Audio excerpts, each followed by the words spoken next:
The rising sun cast long shadows across the empty streets of Dry Hollow on that crisp autumn morning in 2012.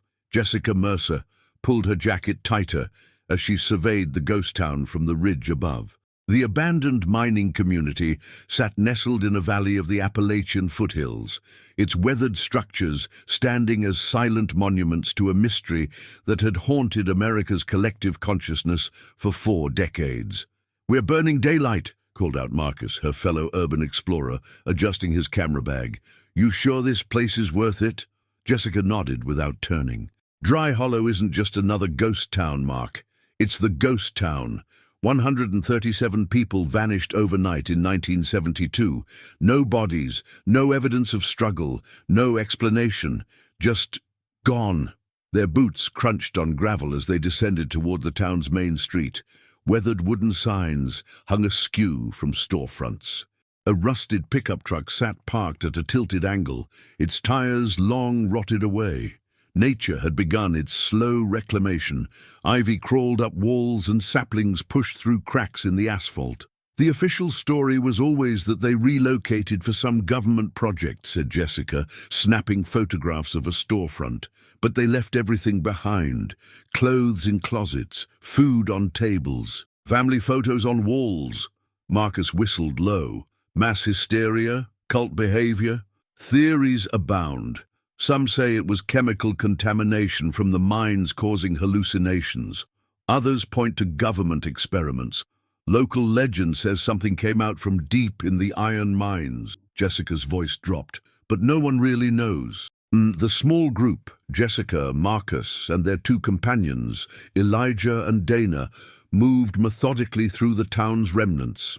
They documented the abandoned schoolhouse with half-finished lessons, still visible on chalkboards. The town hall with its bulletin board announcing a harvest festival that would never occur. A diner with metal milkshake cups still sitting on the counter. "What strikes me," Dana said, adjusting her glasses as she examined a living room frozen in time, "is how coordinated it had to be for an entire town to disappear simultaneously." Elijah, the most skeptical of the group, shrugged. "People make choices as a community all the time. Someone convinced them to leave, and they did. The mystery isn't the leaving, it's why they never told anyone where they went." They continued documenting the site until mid-afternoon, when Jessica consulted a faded map she'd obtained from a regional historical society. The iron mines should be about half a mile east of town. That was Dry Hollow's reason for existing. The Hammond Iron Works employed nearly every man in town. To the mine entrance loomed before them, a dark moor in the hillside, partially collapsed and bearing a weathered "Danger, do not enter" sign. Thick chains and a rusted padlock secured a gate across the entrance. "We're not seriously going in there, are we?" Dana asked. Jessica shook her head. "Not the main shaft, too dangerous. But according to this map, there should be an administrative building and some storage facilities nearby." They found the structures Jessica mentioned, a cluster of decaying wooden buildings that once housed offices, equipment storage, and changing rooms for the miners. Most had collapsed under decades of snowfall and neglect, but one concrete structure remained largely intact. "This wasn't on the Historical Society's map," Jessica murmured, examining the reinforced door of what appeared to be a bunker built into the hillside. Elijah ran his hands along the edge of the heavy metal door. "Cold War era, I'd guess. Lots of facilities built bomb shelters back then." "But look at this," Marcus pointed to the door's edge. "This wasn't just neglected. Someone deliberately sealed it shut. These are weld marks." Jessica felt a chill that had nothing to do with the autumn air. "Can we get it open?" 3 hours later, after careful work with tools they'd brought, the explorers managed to break the seal on the bunker door. It opened with a groan of protest, releasing stale air that carried the unmistakable mustiness of decades of abandonment. Their flashlight beams cut through darkness, revealing a concrete stairwell descending into the earth. Jessica led the way, her heart pounding with each step. At the bottom, another heavy door stood partially ajar. "Ready?" she whispered, though she wasn't sure why she felt compelled to keep her voice down. The others nodded, and together they pushed the inner door open. The bunker beyond was larger than expected, a series of interconnected rooms carved into the bedrock beneath the mining complex. Their lights illuminated what appeared to be living quarters with bunk beds, a common area, a rudimentary kitchen, and several storage rooms stocked with decades-old supplies. This wasn't just a bomb shelter, Dana breathed. People lived here. "But for how long?" asked Marcus. Jessica moved toward a metal desk in what appeared to be an office area. Atop it sat a leather-bound book, a ledger or journal of some kind. Beside it, something that made her blood run cold, a Polaroid photograph showing the town of Dry Hollow from above, dated one day before the disappearance. In the photograph, a dark figure stood on the ridge overlooking the town, exactly where Jessica and her friends had stood that morning. The figure appeared unusually tall and thin, its features indistinct except for what seemed to be an unnaturally featureless face. With trembling hands, Jessica opened the journal. Jessica. The first entry was dated September 17th, 1972, 3 days before the town's disappearance. "I found something," she called to the others, her voice echoing in the concrete chamber. "I think we just discovered what happened to the people of Dry Hollow." As her companions gathered around, Jessica began to read aloud the first entry. It started with the sounds from the mine.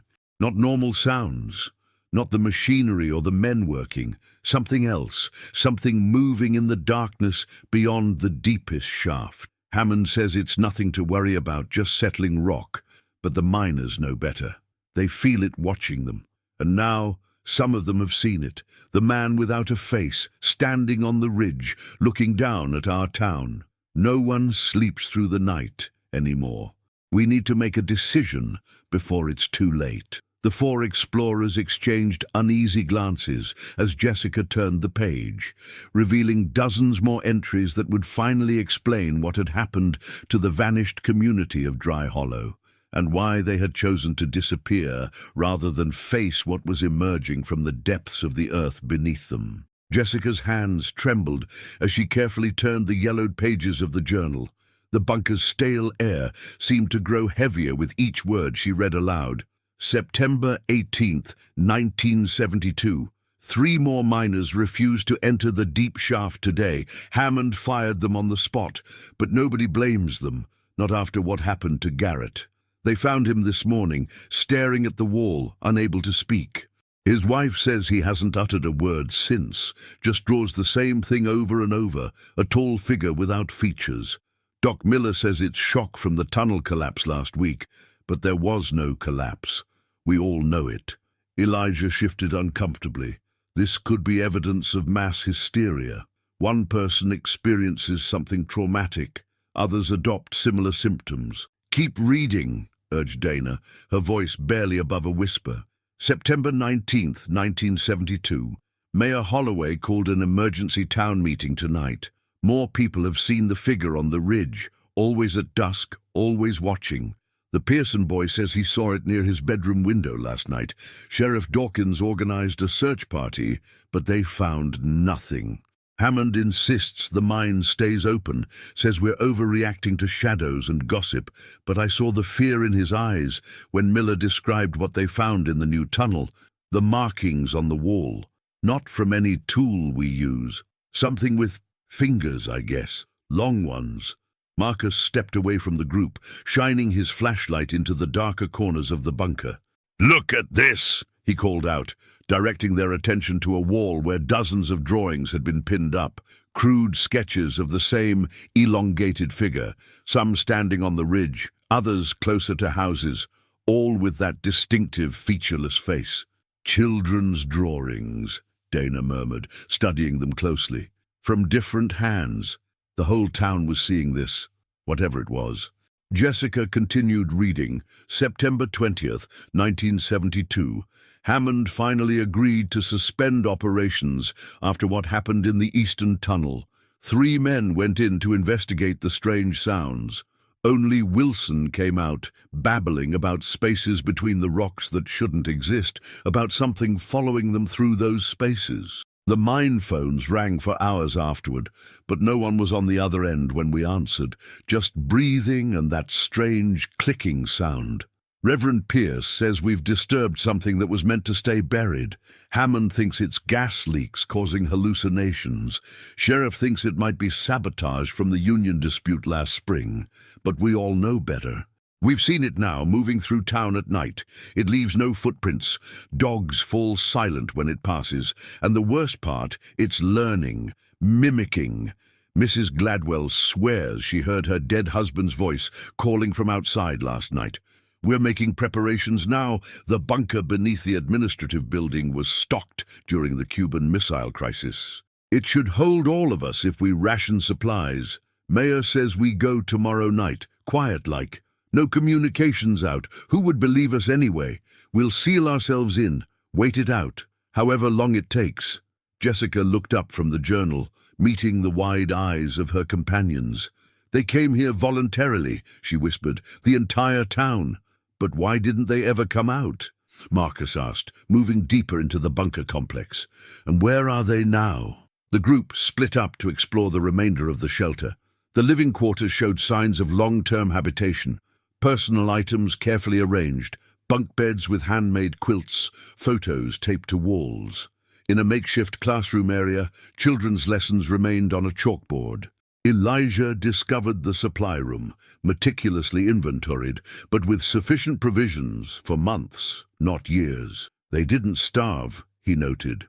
Most of these supplies were never touched. Dana found a medical station with organized first aid supplies and a physician's log.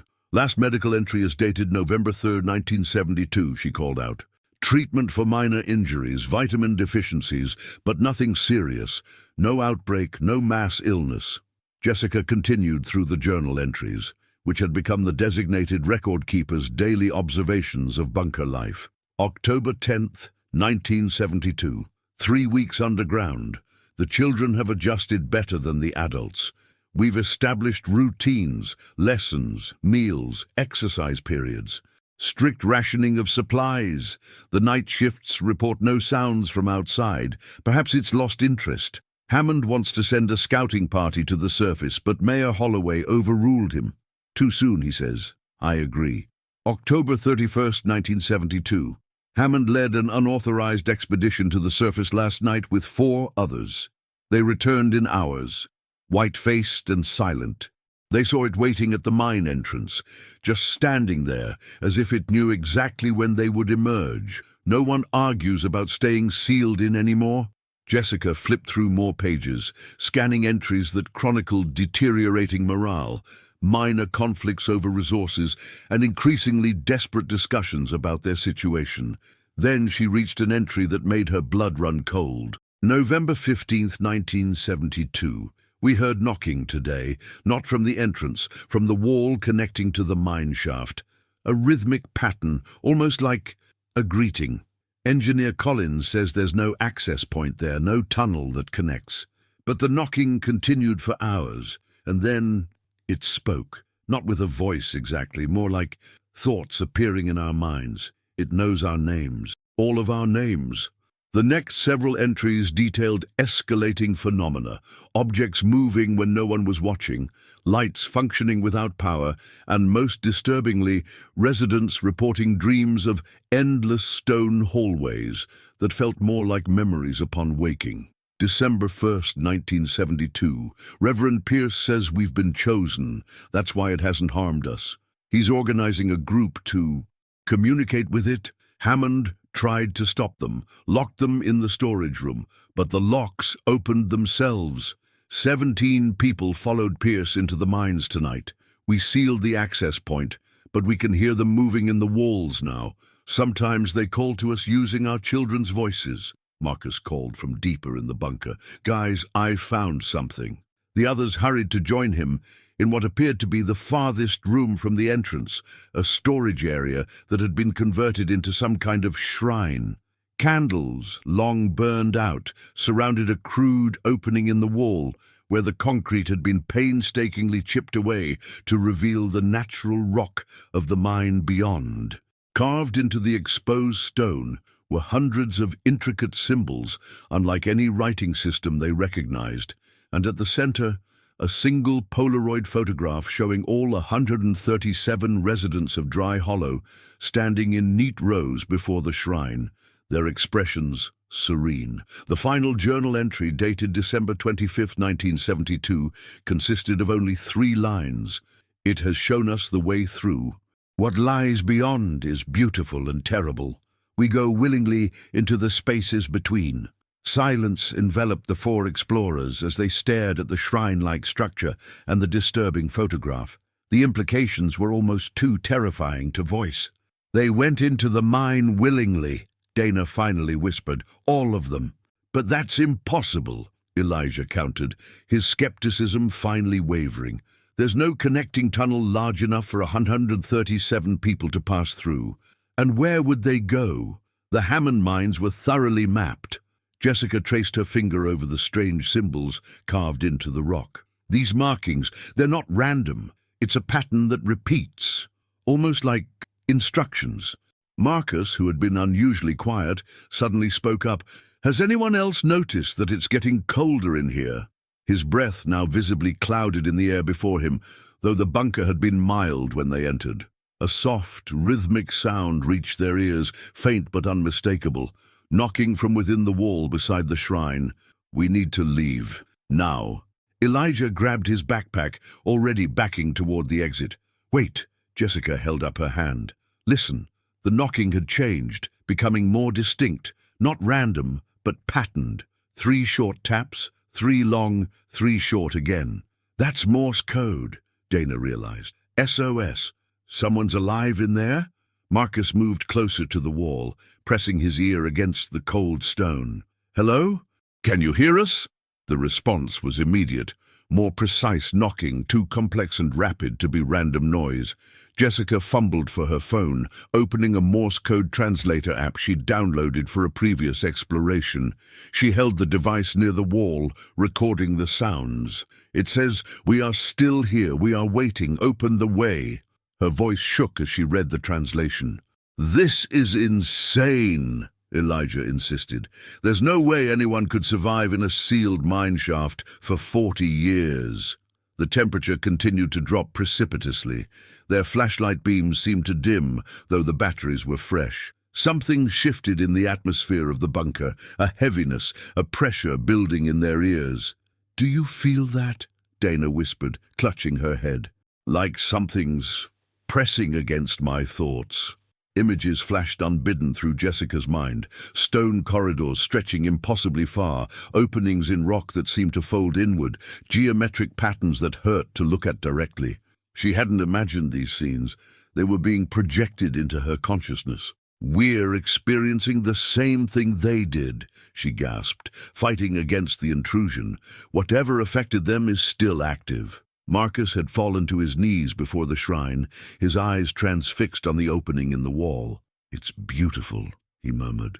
"I can see everything." Jessica grabbed his shoulder, pulling him backward. "Don't look at it. Whatever you're seeing isn't real." "But it is," Marcus replied, his voice eerily calm.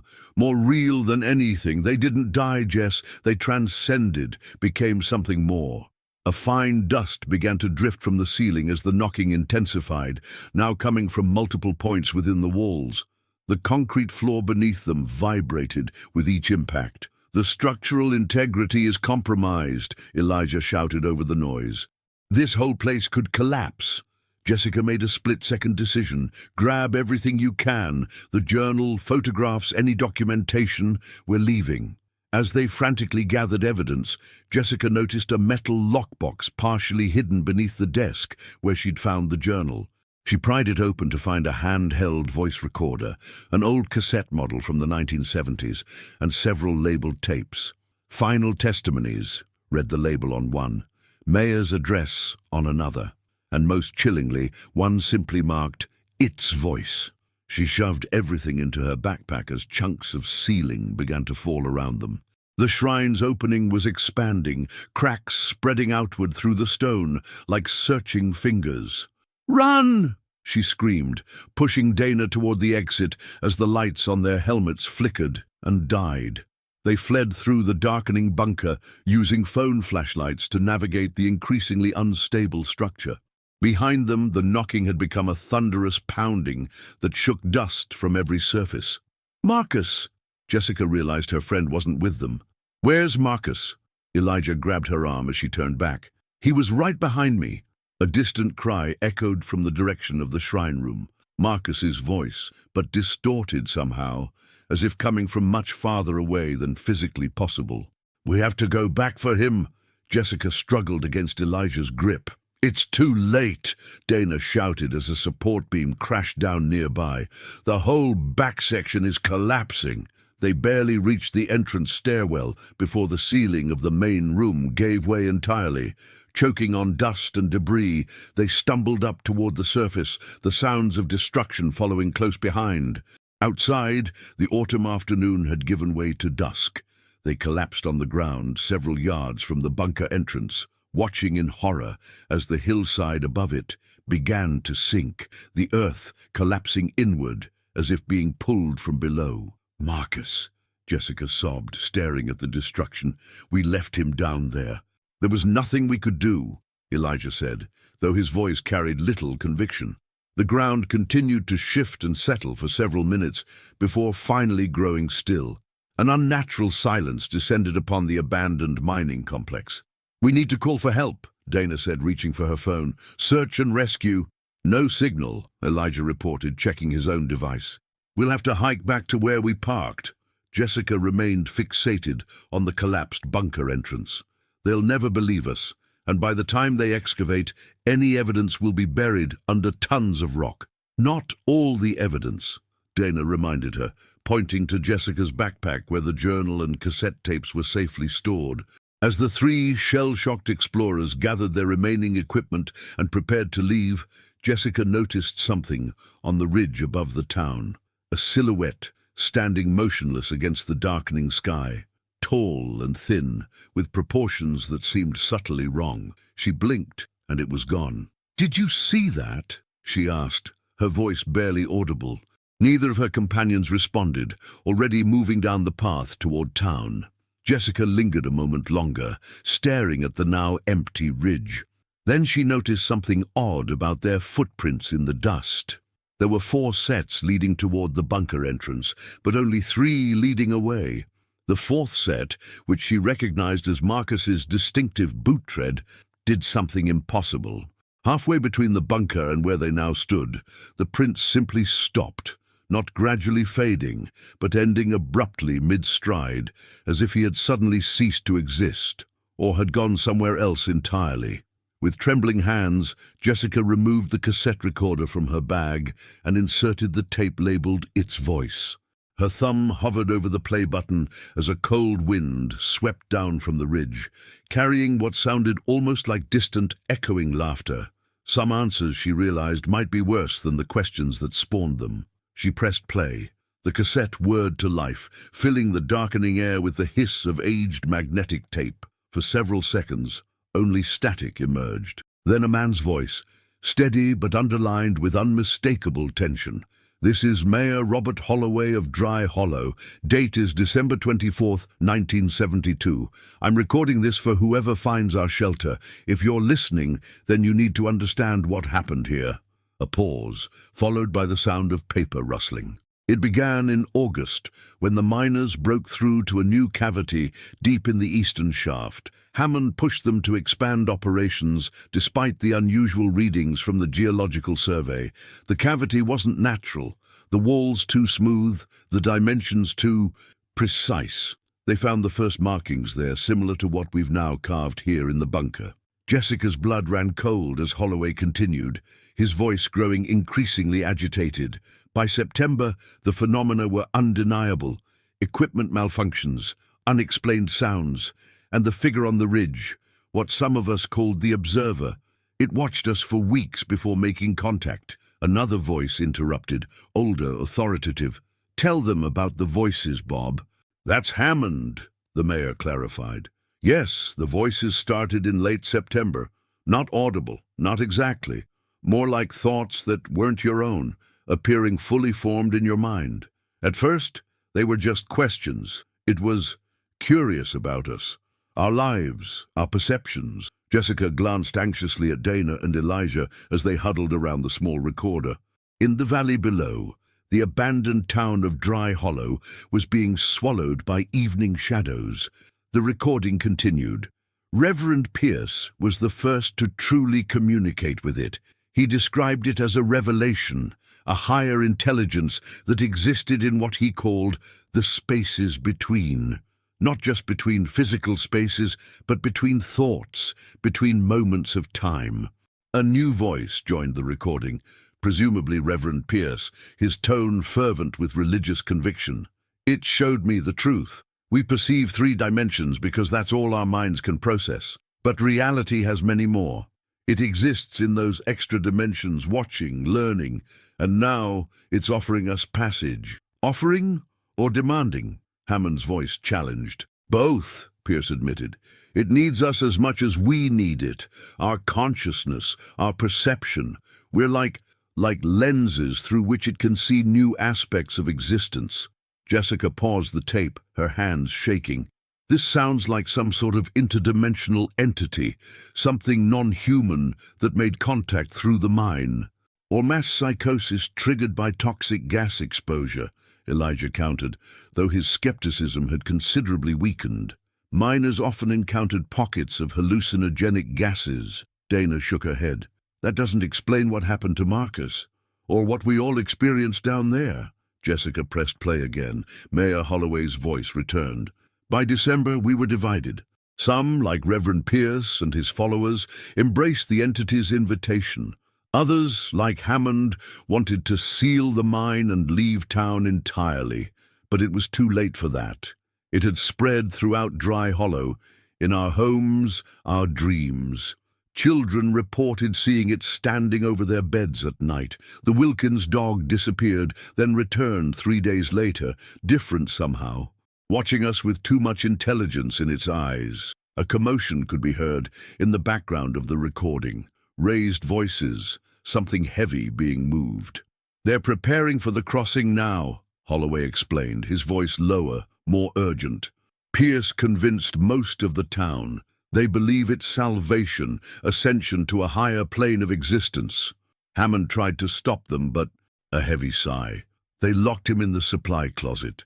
I should release him, but I'm afraid of what he'll do. More background noise, singing now, rhythmic and hypnotic. My wife and children have joined them, Holloway continued, his voice breaking. I'm supposed to lead them through as mayor, the ceremonial last one. Someone needs to seal the way behind us. That's what it told Pierce. The passage must be closed from both sides. The mayor's voice dropped to a whisper. But I've seen what happens during the crossing, how the body changes, folds in on itself. I've recorded the process on the other tape. If anyone finds this, don't watch it, for your own sanity.